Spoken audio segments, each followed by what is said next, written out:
friends. Welcome back to the Bridge the Gap podcast. I'm your contributor host, Christy Van Der Westhuizen. So today we are talking about something that I think is wildly underestimated in senior living sales: the first 90 seconds. Okay, so not the first 90 minutes, not the close, not the pricing conversation, not the amazingly fancy brochure with the smiling stock photo couple. You know what I'm talking about, that may or may not have ever stepped foot in assisted living. This is the first 90 seconds.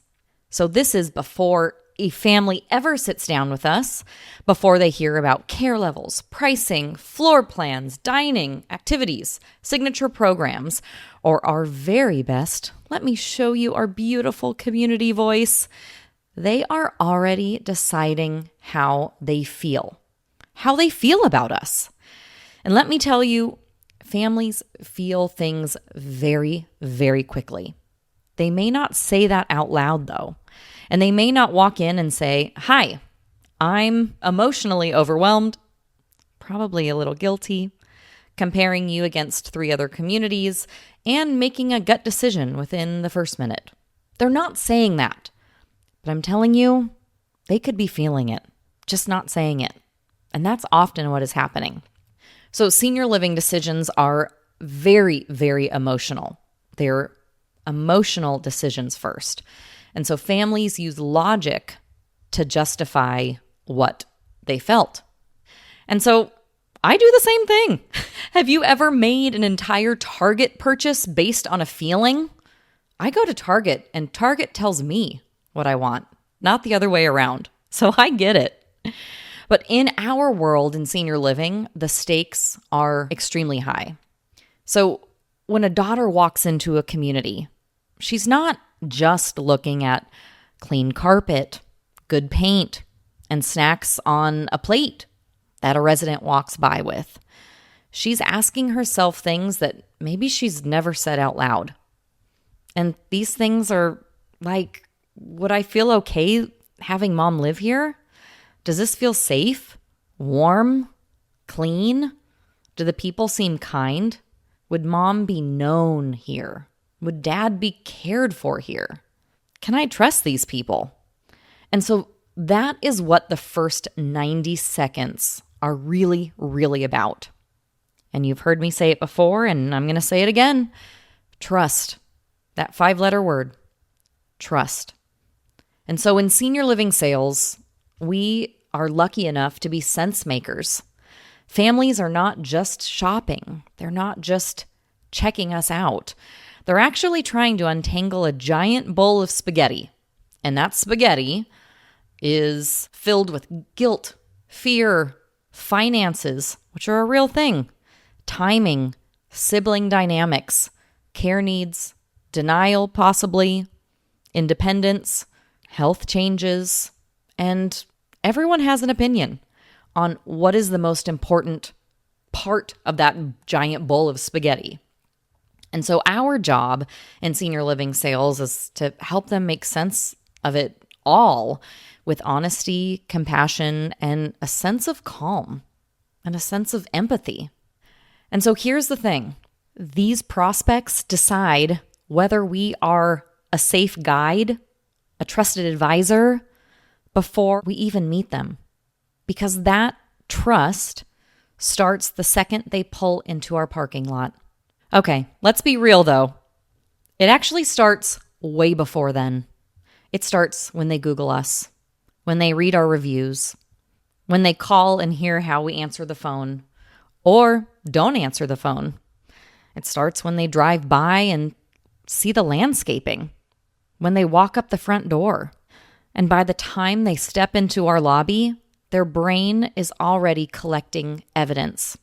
It's either evidence that we care, or it's evidence that it says, run as far away as you can from this place. And so let's talk about what those first 90 seconds include. So first, curb appeal. I know curb appeal sounds like something that we should see on HGTV, but in senior living sales, it's not necessarily cosmetic. It's actually confidence. And it shows that you really take care of your community. So that means the parking lot, the entrance, the landscaping, front door, signage, cleanliness, the outdated seasonal decor, or the outdoor furniture, trash cans, cigarette butts, dead plants that have been almost getting replaced since March. All of that tells a story. And the family is reading that story, and they're evaluating that story. So if the outside looks tired, ignored, or messy, the family could wonder, if they don't notice and address this, what else do they not notice and take care of? That might sound harsh, but families are protective, and they should be. They are thinking about moving someone they love into our care. Their antenna is up. Again, as it should be. So curb appeal matters. And not because we're trying to be fancy or something that we're not, but we're trying to communicate pride, readiness. We're trying to communicate we expected you and we are prepared. We really care about this place. And so that arrival experience matters. So a community doesn't have to be brand new to feel loved. That's a really, really important thing that I want you to hear when I say. It doesn't have to be brand spanking new to feel really good and cared for. Because we are not always working with perfect buildings. Some of our communities have age, some 40 plus years when senior living really was developed. Some have quirks, odd layouts, when a wing was added 10 years after the original layout was done, some older finishes, and maybe a hallway hut has seen some things. But loved and neglected are two very, very different things. A family, as well as I can, we can forgive an older building, but they struggle to forgive a building that feels uncared for. And so there is a really big difference between vintage, love that, and why is that wreath still up from Valentine's Day 6 months later? So before a scheduled visit, and I know you have them, you got a tour coming at noon, walk outside. Look at the front entrance like you're seeing it for the very, very first time. Would you feel proud bringing your own loved one through that door? And so here's where the reality sets in. If the answer is no, I want you to fix what you can, but escalate what you cannot. So address what you can address right then and there. Fix it. But if there are things that you cannot fix, run it up the flagpole so we can get that fixed, because we want it to be something that you're proud of, that when a new person walks in your door, that first exterior experience is just as good as the interior experience. Okay, next thing about our 90-90-90 rule, and where that comes from is that we believe that 90% of prospects make a decision within 90 feet and 90 seconds of their visit. So the next thing on the list is lobby energy. And so a lobby is not just a lobby. The lobby is the feeling of the building. It's the handshake. It's the first emotional temperature check. And so people are asking themselves, is it warm? Is it calm? Or is it alive? Is someone smiling? Is the front desk prepared? Is there music playing softly? Does it smell good here? Are residents visible and engaged? Does it feel like home? Or does it feel like a quiet medical waiting room where joy has eluded us? Families are paying attention.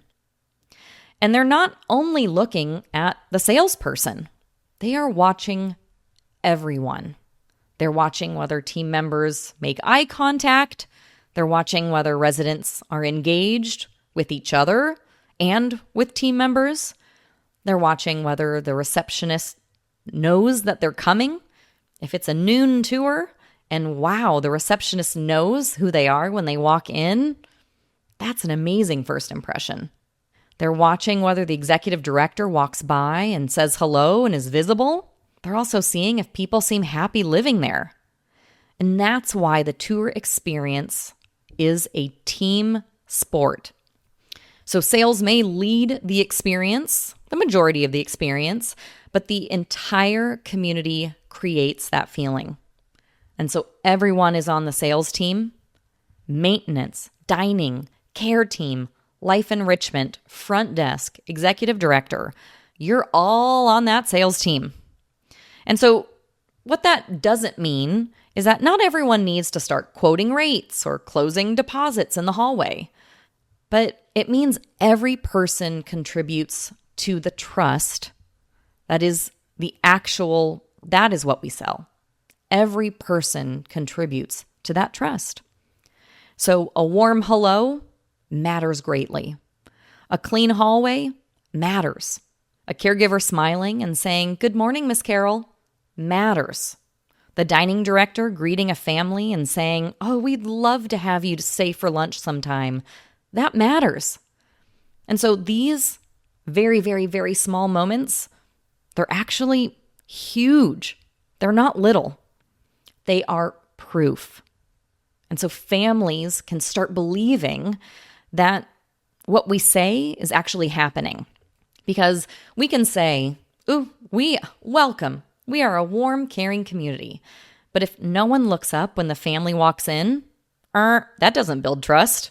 That family believes the silence. And so we can say our residents are known and loved. But if a team member greets a resident by name and helps them with kindness, the family believes that. So perception is reality. What we say is what we do. And so the tour experience is not a presentation. It is evidence. I just say that one more time. So the tour experience is not a presentation. Although I love when we can do some pre-tour work on really wowing the family because we've done really great discovery and have really crafted what that tour experience looks like. But the entire experience is evidence of what the real life experience of living at the community is really all about. So now let's talk about another experience that you have when walking into a building. We're going to talk about the smell, because smell will humble you faster than a budget call. Smell, the aroma or odor, is one of the quickest ways to either create comfort or red alarm bells concern. And so in senior living, we have to be honest about this. Families are sensitive to smell because they often associate it with care quality. And a community can be beautiful, but if the first thing a family smells is urine, trash, old food, or overpowering air freshener trying to fight for its life, we have a problem. And so let me say this really clearly. The goal is not to smell like a candle store exploded.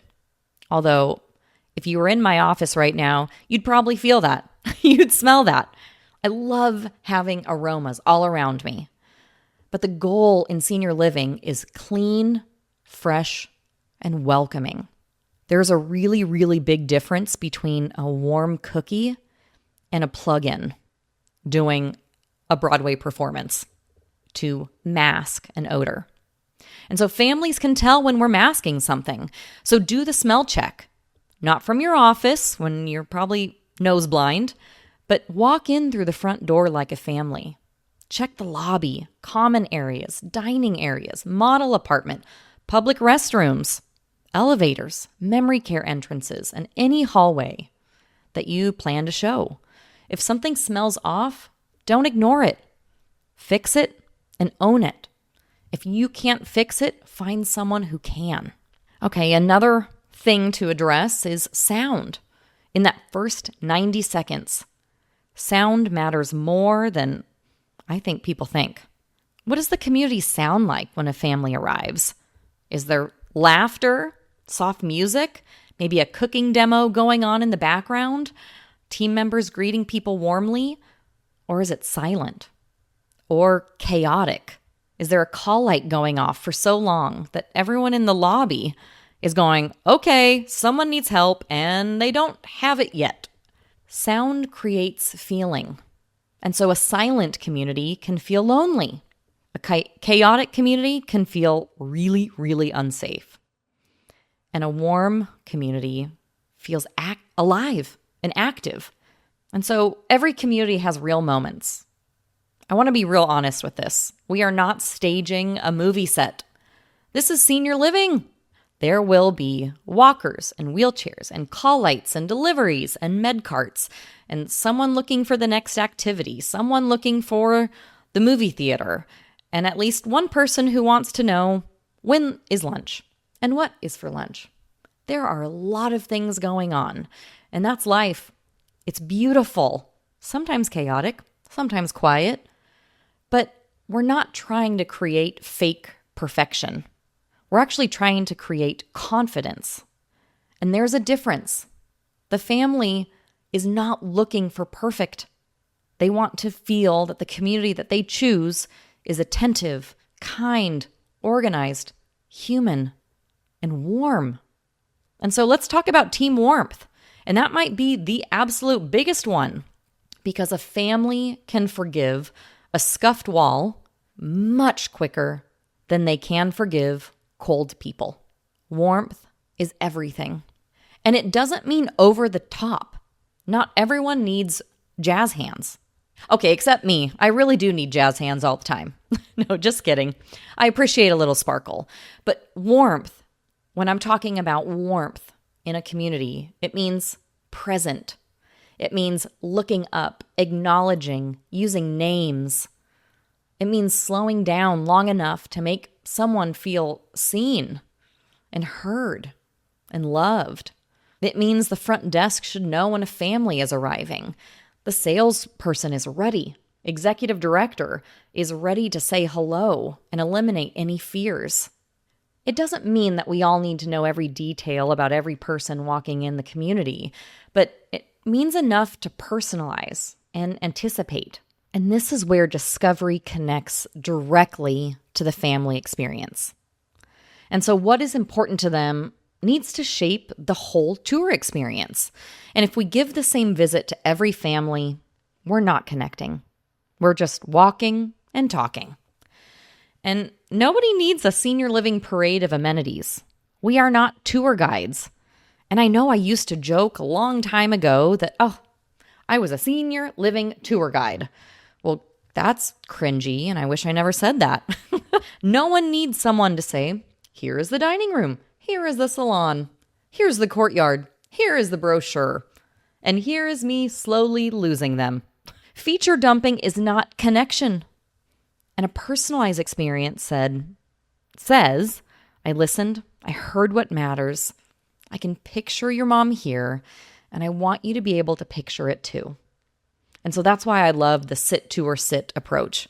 We first sit to understand, to connect, and then we tour with intention, and then we sit again to process, answer questions, and guide toward the next step. And so the first sit shouldn't feel like paperwork, or it shouldn't feel like a medical office when you're having to talk about all your ailments and all your things before you even build that trust. That first sit should feel like a pause, a breath, an opportunity for them to share where they are in the process and for them to start going, okay, I don't have to do this alone. And so that's why that first sit is so important.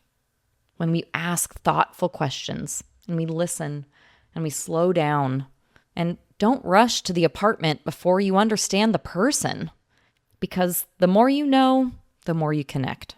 Okay, so let's talk about the model apartment during your tour experience. And the model apartment is talking about you. Yes, you didn't know, but it's talking about you and it's loud. Sometimes beautifully, and sometimes, like it needs a real good nap. And so a model should feel like a future home, not leftover furniture storage or leftover furniture that a former resident left because it didn't look real nice. And just because we have extra furniture doesn't mean it belongs in our model. So with the model, lights on, music on, temperature comfortable, bed made, bathroom spotless, no random supply boxes, no dead plant, things on the wall, artwork hung. And if you know the family story, you can personalize it. You could point out where her favorite recliner will go, or maybe mention the morning light because they say that she loves sunshine and basking in sunshine. Maybe you can help them imagine family photos on the wall. And so, as much as families may say, they're not just evaluating square footage. They're trying to imagine a life here.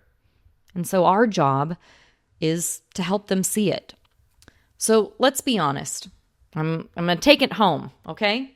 Sometimes first impressions just aren't where they need to be.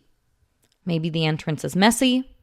Maybe the lobby feels flat, or the model apartment is not ready, or the team seems rushed. And so this is where we cannot afford to get defensive. We can get curious, though. And so we can ask, what is this experience saying before we even say a word? What's the parking lot saying? What's the front door saying? What's the lobby saying?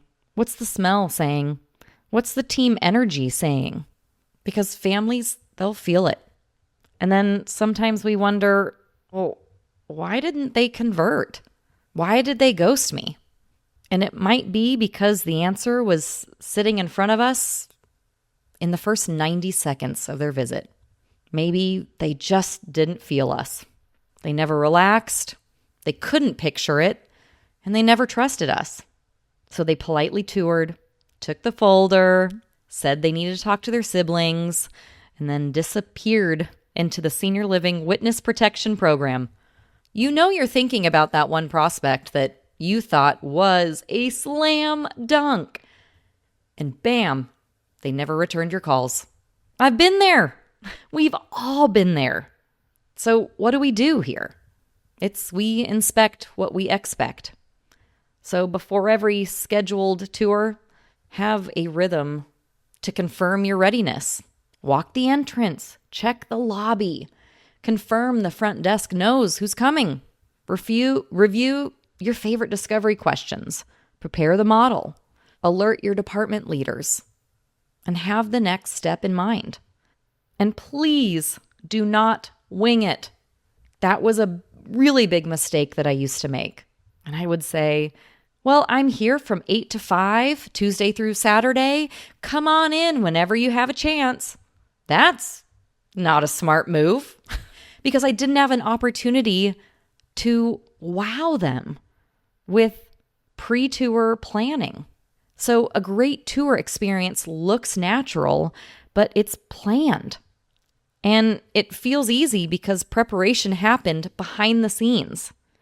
And so that is sales professionalism. That's care. And that's sales excellence. And so if you're an executive director, this really matters for you too.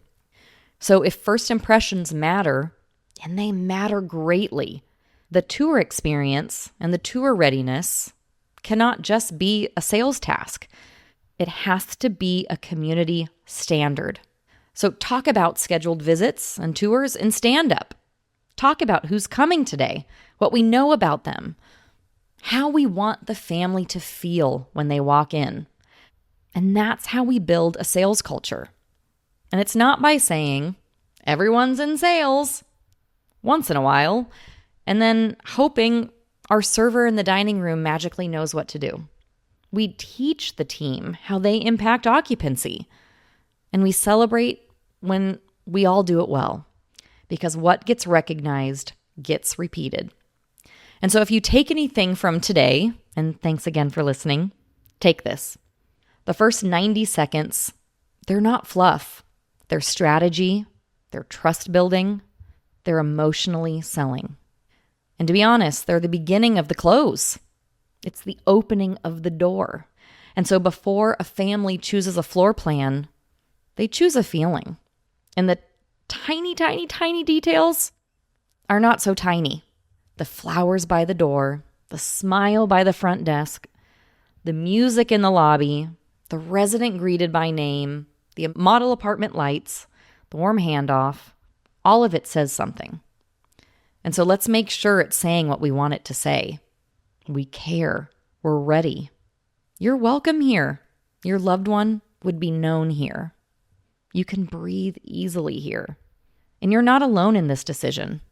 That's the heart sell, not the hard sell way. So this week, walk your community like it's your first visit. Start outside. Walk in like a daughter or son coming to visit for their mom. Notice what you feel, what you smell, what you hear, and what you see. And then fix one thing today. Not someday, not next week, but today.